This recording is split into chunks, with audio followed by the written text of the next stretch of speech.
आज हम दीवाने गालिब की गज़ल नंबर 94 पढ़ने की कोशिश करेंगे। इसमें 2 शेर हैं जो दीवान में पब्लिश किए गए हैं, तो हम उन्हीं 2 शेरों पे फ़ोकस करेंगे। एक और शेर है जो पब्लिश तो नहीं किया गया लेकिन मुझे काफ़ी अच्छा लगा तो हम उसको भी पढ़ देंगे।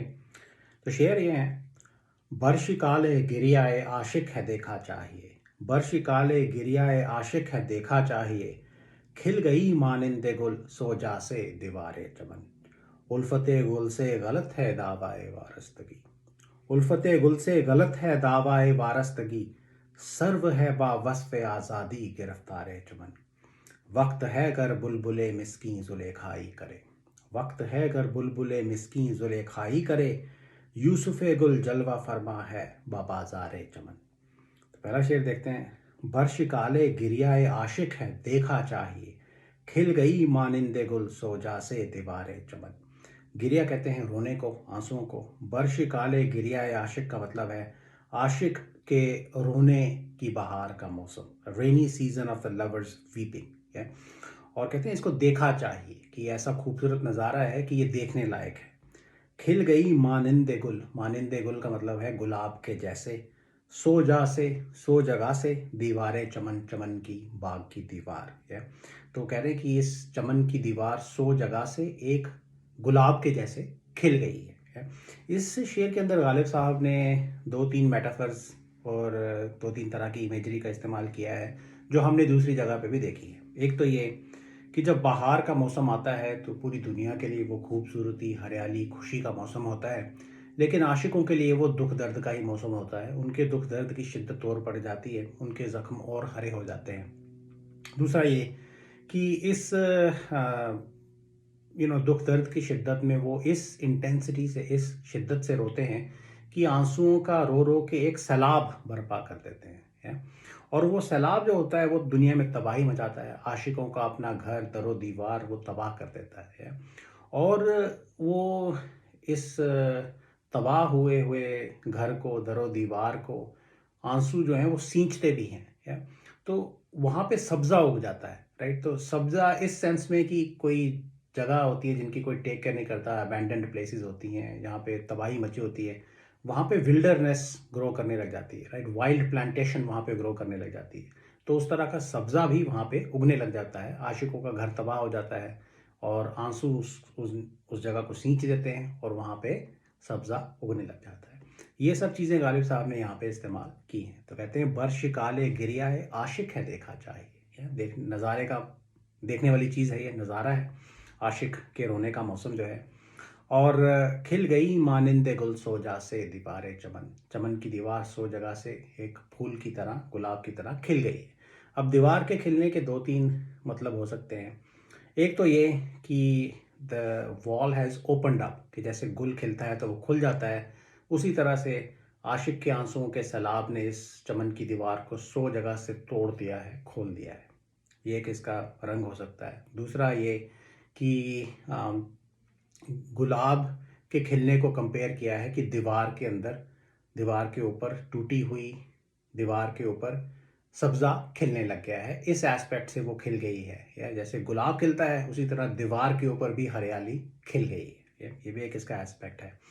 और तीसरा, अगर आप आशिक को इमेजिन करें कि वो चमन से बाहर था, उसको चमन में के अंदर आने की परमिशन नहीं थी, उसका महबूब खूबसूरत गुलाब चमन के अंदर थे, बाहर उसने दुख के आंसुओं का सैलाब बर्पा किया, उस सैलाब ने 100 जगह से दीवार को तोड़ दिया है। अब फाइनली आशिक और पूरी दुनिया उस चमन के अंदर देख सकती है, खूबसूरती को देख सकती है। तो ये भी वो नज़ारा हो सकता है जिसको वो कह रहे हैं कि देखा चाहिए। ओवरऑल इस शेर का जो जेस्ट है वो पहली लाइन के अंदर है, बर्श काले गिरियाए आशिक है देखा चाहिए, कि इतनी इंटेंसिटी से आशिक रो रहा है कि ये एक देखने वाला नज़ारा है। खिल गई मानिंदे गुल सो जा से दीवारे चमन। मैंने कहा कि गालिब साहब दूसरी जगहों पे भी ये इमेजरी इस्तेमाल करते हैं, तो एक दो शेर मैं पढ़ के सुनाता हूँ। तो एक जगह वो कहते हैं कि ए आफियत किनारा कर, ए इंतज़ाम चल, सैलाब गिरिया दर पे दरो दीवार है आज, कि मेरे आंसुओं का सैलाब मेरे घर के दरो दीवार को ढूंढ रहा है तबाह करने के लिए है। और कहते हैं कि एक दूसरी जगह कहते हैं कि वफूर अश्क ने काशाने का किया ये रंग, कि हो गए मेरे दीवार दर दरो दीवार। वफूर अश्क का मतलब है अबंडेंस ऑफ टीयर्स, अगेन आंसुओं का सैलाब आ गया है। काशाने का मतलब है आपका घर, उसका उसको आंसुओं के सैलाब ने तबाह कर दिया है। कहते हैं वफूर अश्क ने काशाने का किया ये रंग कि हो गए मेरे दीवार दर दरो दीवार। ऐसी तबाही मचाई कि जहाँ पे दीवार थी वहाँ पे अब दरवाज़ा है, जहाँ पे दरवाज़ा था वहाँ पे दीवार है। तहस नहस आंसू के सैलाब ने घर को कर दिया है। या तो यही वो सेम इमेजरी है जो गालिब साहब ने इस शेर के अंदर भी इस्तेमाल की है।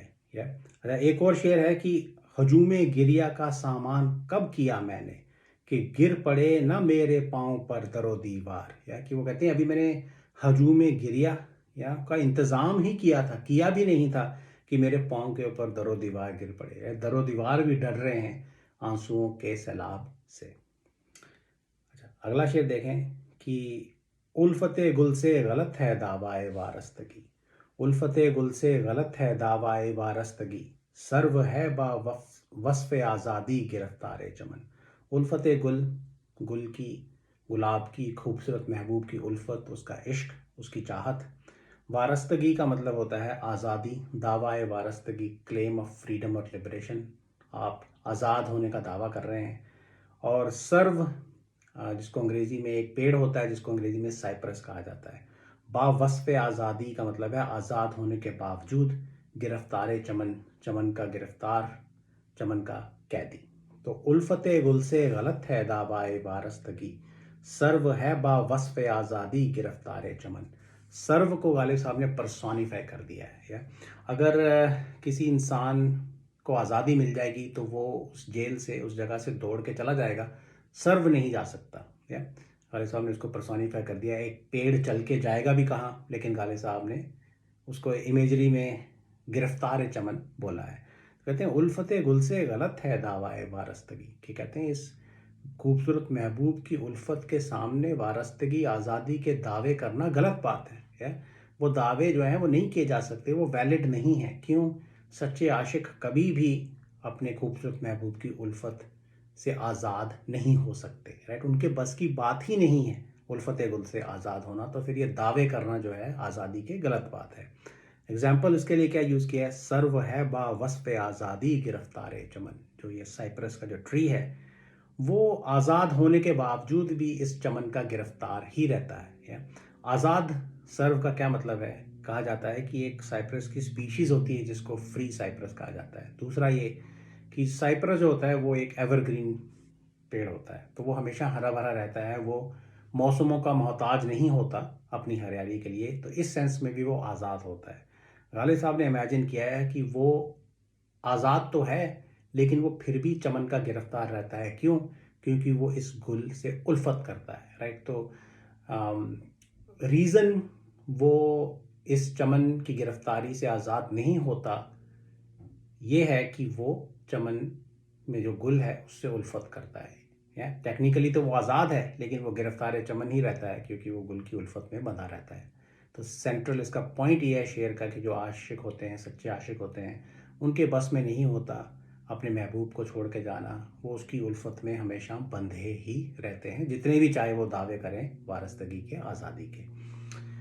उल्फते गुल से गलत है दावाए वारस्तगी, सर्व है बा वस्फ आज़ादी गिरफ्तार चमन।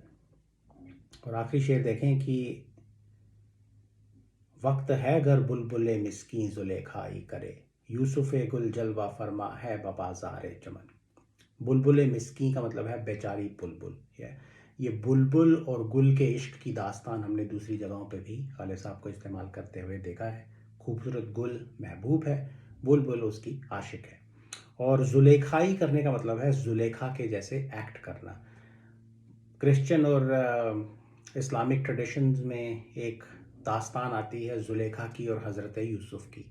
हज़रत यूसुफ एक बहुत बड़ी हस्ती हैं, जुलेखा उनसे इश्क करती है। यूसुफ साहब को बड़ा खूबसूरत बताया जाता है, लेकिन एक इससे पहले कि वो बड़े इंसान बने, उनका रुतबा बड़ा बना, वो उनको गुलाम की तरह बेचने के लिए बाज़ार में लाया गया था। जुलेखा ने उनकी खूबसूरती को देखा और उसको इमीडिएटली उनसे इश्क हो गया और उन्होंने उनको ख़रीद लिया बाज़ार से। या तो इस इमेजरी को यहाँ पे यूज़ किया गया है ये दिखाने के लिए कि अब इस चमन के बाजार में एक गुल खिला है, या तो यूसुफ गुल का मतलब है जोसेफ, और यूसुफ ऑफ द रोज़। वक्त है गर बुलबुले मिस्की जुलेखाई करे, यूसुफ गुल जलवा फरमा है बाजार चमन की। जैसे यूसुफ साहब जलवा फरमा हुए थे बाज़ार में, उन्होंने अपना जलवा दिखाया था, उसी तरह अब एक गुल चमन के बाज़ार में जलवा फरमा है, अपना जलवा दिखा रहा है। तो ये बेचारी बुलबुल का टाइम है कि वो उस जुलेखा की तरह एक्ट करे और उस गुल को खरीद ले। अब गुल को खरीदने का मतलब ये है कि इश्क की कीमत अदा करना है। तो जुलेखा ने यूसुफ साहब को खरीद तो लिया, वो उनसे इश्क तो करती थी, लेकिन उसके बाद उसको बहुत सारी मुसीबतों का भी सामना करना पड़ा इस इश्क में। तो इस शेर का सेंट्रल थीम ये है कि जो सच्चे आशिक होते हैं उनको अपने महबूब की और महबूब के इश्क की कीमत पता होती है, और इश्क करना उनके बस में नहीं होता, उनके कंट्रोल में नहीं होता। वो उस इश्क की कीमत चुकाते ही हैं, या अक्सर उस इश्क में उनको अपनी जान भी गंवाने पड़ती है। जैसे परवाना अपनी जान गंवा के शमा के इश्क की कीमत अदा करता है। बुलबुल जो है वो भी नाले करते करते मर जाती है, लेकिन वो कहते हैं कि बाजार चमन में गुल आया है, गुल खिला है। तो बुलबुल मिस्की इसलिए बोला गया है, बेचारी बुलबुल इसलिए बोला गया है क्योंकि उसके बस की बात नहीं है। एक तो उसके बस की बात नहीं है, वो इश्क ना करे तो और करे क्या। दूसरी बात ये है कि उसका भी बुरा हाल होगा इश्क में, लेकिन वो कहते टाइम आ गया है कि वो जुलेखा ही करे, वो जुलेखा के जैसे एक्ट करे और इश्क की कीमत अदा करे। और दूसरा इसका एस्पेक्ट ये है कि अभी भी वक्त है, राइट, टाइम निकल जाएगा, बाहर चले जाएगी तो फिर वो इश्क नहीं कर पाएगी, इश्क की कीमत अदा नहीं कर पाएगी। वक्त है घर बुलबुले मिस्की जुलेखाई करे, यूसुफ गुल जलवा फरमा है बाजार चमन। तो ये तो थे 3 शेर। I hope you enjoyed them. Thank you.